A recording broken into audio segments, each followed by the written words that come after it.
Hello बच्चों, आप सभी को फिर से ही हमारे एक नई वीडियो में स्वागत है। तो बच्चों, आज का ये वीडियो ये है क्लास 9वीं के छात्रों के लिए, जिसमें कि आज हम लोग सॉल्व करने वाले हैं विषय गणित का आपका एक मॉडल सेट पेपर।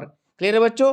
तो क्या है इस मॉडल सेट पेपर में, किस तरीके से क्वेश्चन आपके पूछे जाएंगे, अभी हम लोग इस सेट के माध्यम से अभी चर्चा करने वाले हैं। क्लियर है? तो चलिए देखते हैं। यहाँ पर कुछ सामान्य निर्देश दिए हुए हैं, जैसे कि सभी प्रश्न अनिवार्य हैं, जिसमें कि कुल 40 प्रश्न है और हर एक प्रश्न आपका 1 नंबर का है। क्लियर है बच्चों? प्रत्येक प्रश्न के लिए 4 विकल्प दिया हुआ है, इसमें सही विकल्प का चयन करना है आपको। क्लियर है? गलत उत्तर के लिए कोई भी अंक काटे नहीं जाएंगे, यानी कि नेगेटिव मार्किंग नहीं होता है। तो आप बिंदास रहें और आराम से क्वेश्चंस को हल करेंगे। क्लियर है बच्चों? तो चलिए स्टार्ट करते हैं हमारा पहला क्वेश्चन से। तो पहला क्वेश्चन है हमारा बच्चों, निम्नलिखित में से कौन परिमेय संख्या है? इनमें से कौन परिमेय संख्या है ना? तो परिमेय संख्या कौन है, साफ साफ आपको दिख रहा होगा, है ना?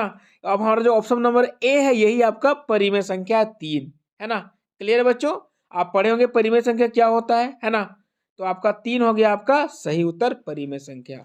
अगला सवाल है आपका बच्चों, दो परिमेय संख्याओं का गुणनफल हमेशा निम्न में से क्या होता है? दो संख्याओं का जो गुणनफल होता है वो कैसा होता है? क्लियर है? क्या वो हमारा अपरिमेय होता है, क्या वो मेरा परिमेय होता है, पूर्ण होता है, या अभाज्य होता है, अभाज्य संख्या होता है? तो बच्चों, दो परिमेय संख्याओं को जब हम गुना करते हैं तो हमारा वो भी परिमेय संख्या ही मिलता है। तो आपका जो सही उत्तर हो गया बच्चों, ये आपका हो गया ऑप्शन नंबर बी। क्लियर है? यानी कि दो परिमेय संख्याओं का जो गुणनफल होता है ये हमेशा मेरा परिमेय संख्या मिलता है। क्लियर है? अच्छा, अपरिमेय कभी नहीं मिल सकता है ना?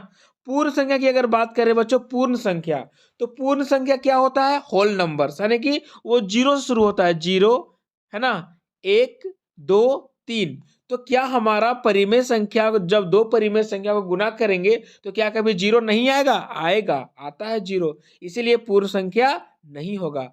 अभाज्य संख्या क्यों नहीं होगा?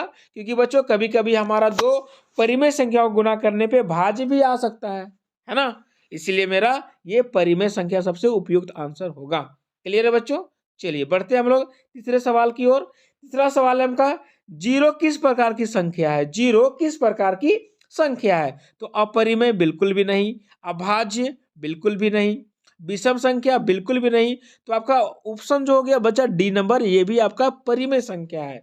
जीरो भी आपका एक परिमेय संख्या है। क्लियर है बच्चों? चलिए बढ़ते हैं हम लोग अगले सवाल की ओर।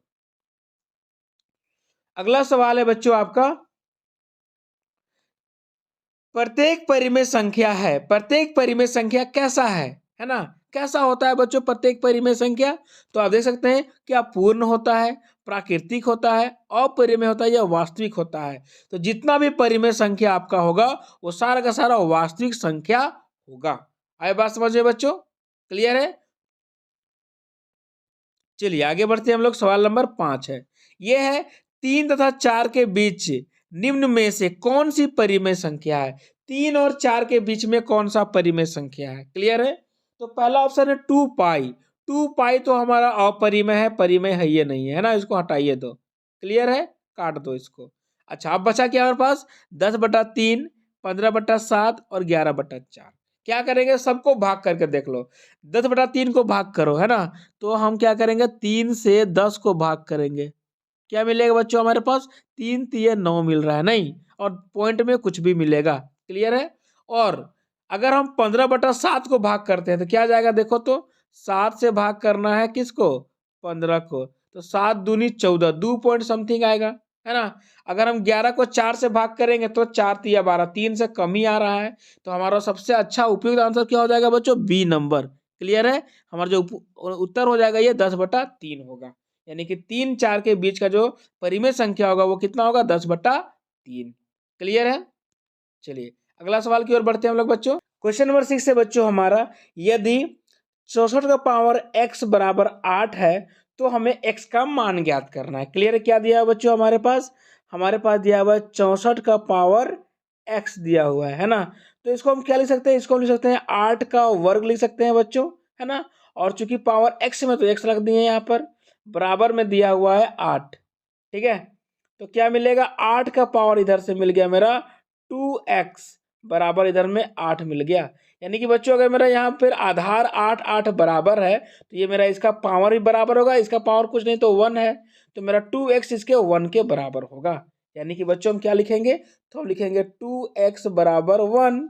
तो यहाँ से 1 क्या मिलेगा बच्चों मेरा, सॉरी यहाँ से x का मान क्या मिलेगा बच्चों, 1/2। आया बात समझ में, तो मेरा x का मान हो जाएगा 1/2। ऑप्शन नंबर ए सही हो गया। आया बात समझ में, क्लियर है। तो इस तरीके से हम लोग इस तरीके के क्वेश्चंस को हल करेंगे, है ना बच्चों। चलिए बढ़ते हैं अगला सवाल में। क्वेश्चन नंबर 7 है हमारा अगला सवाल, और ये है इनमें से कौन एक चर वाला बहुपद है। एक चर वाला बहुपद कौन सा है, थोड़ा बताइए तो। एक चर जहां की सिर्फ या तो x होना चाहिए या फिर सिर्फ y होना चाहिए। क्लियर है, एक चर वाला बहुपद। तो देखते हैं, यहाँ तो x y दोनों है, यहाँ भी x y दोनों है, यहाँ सिर्फ x है और यहाँ तो कोई x है ये नहीं है। तो हमारा बी नंबर हो गया सही। बी नंबर जो ये मेरा है एक चर वाला बहुपद। क्लियर है, ऑप्शन नंबर बी, है ना। चलिए क्वेश्चन नंबर 8वां है हमारा, बहुपद 2x + 6 का शून्यक क्या होगा। तो इसका शून्यक निकालने का, चूंकि ये रैखिक बहुपद है ना, ये भी एक चर में, इसका शून्यक का सीधा फॉर्मूला होता है बच्चों हमारा x बराबर -b/a। तो जिसमें कि मेरे पास b कितना है बच्चों, यहाँ से 2 मेरा a है, b मेरा 6 है, तो ये हो जाएगा -6/2, यानी कि ये मिल रहा है मेरा -3। क्लियर बच्चों, तो मेरा यहाँ ऑप्शन नंबर बी हो जाएगा -3 सही जवाब, है ना। और इसको आप ऐसे भी निकाल सकते हैं बच्चों, कैसे निकाल सकते हैं देखिए तो, क्या दिया हुआ है 2x बराबर +6, तो लिखेंगे 2x + 6 बराबर 0 कर दिए, है ना। यहाँ से x का मान निकाल लीजिए आप, तो 2x बराबर क्या मिलेगा -6, है ना। तो यहाँ से x बराबर आपको मिलेगा -6/2, तो यहाँ से आपको x बराबर कितना मिल जाएगा -3। क्लियर है बच्चों, तो ये आपका हो जाएगा x बराबर -3 इसका शून्यक। ठीक है, अगला है बहुपद x का पावर 4 -3x स्क्वायर -5 का घात क्या है। कितना घात है बताओ तो इसका। तो हम देख रहे हैं इसका अधिकतम घात कितना है 4, अधिकतम घात कितना है 4, है ना। तो बच्चों अगर जितना अधिकतम घात होता है वही तो मेरा इस बहुपद का घात हो जाएगा, है ना। तो मेरा इस बहुपद का घात कितना हो जाएगा 4। क्लियर है, ये हो जाएगा 4, है ना। चलिए क्वेश्चन नंबर 10 में आते हैं बच्चों। px बराबर x-1 है, यानी कि x-x है, तो p0 का मान ज्ञात करिए, बताओ। तो p0 का मान अगर, यानी कि तो इसका मतलब क्या होगा बच्चों, तो इस x के जगह पर 0 रख देंगे। तो x के जगह पर अगर मेरा px बराबर दिया हुआ है कितना, x-1, है ना, -1। क्लियर है, और अगर p0 निकालना होगा हमें बच्चों, तो x के स्थान पे क्या रखेंगे 0, तो हो जाएगा 0 - 1, तो क्या मिलेगा -1। तो इसका जो उत्तर होगा ये ऑप्शन नंबर सी होगा -1। आया बात समझ में। तो बच्चों इस तरीके से हम लोग इन सारे प्रश्नों को हल करेंगे। आया बात समझ में। उम्मीद करते हैं आपका आज का वीडियो अच्छा लगा होगा। तो अभी हम लोगों ने बच्चों यहाँ से 10 क्वेश्चन को हल किया है। कितने क्वेश्चन को, 10 क्वेश्चन को, है ना। तो अगले बार जब क्विज होगा आपका, ठीक है, तो क्यूज में आपको यहीं से प्रश्न पूछे जाएंगे, तो आप इसी से तैयारी करके रखेंगे। आया बात समझो बच्चों। तो चलिए आज के क्लास को यहीं पर हम लोग खत्म करते हैं, बाकी मिलते हैं फिर अगले क्लास में। और जो भी बच्चे हमारे वीडियो में पहली बार आए होंगे या हमारे चैनल पर पहली बार विजिट किए हैं, तो कृपया हमारे चैनल को सब्सक्राइब कर लीजिएगा और बेल आइकन को प्रेस कर लीजिएगा। क्लियर है बच्चों, चलिए ठीक है फिर।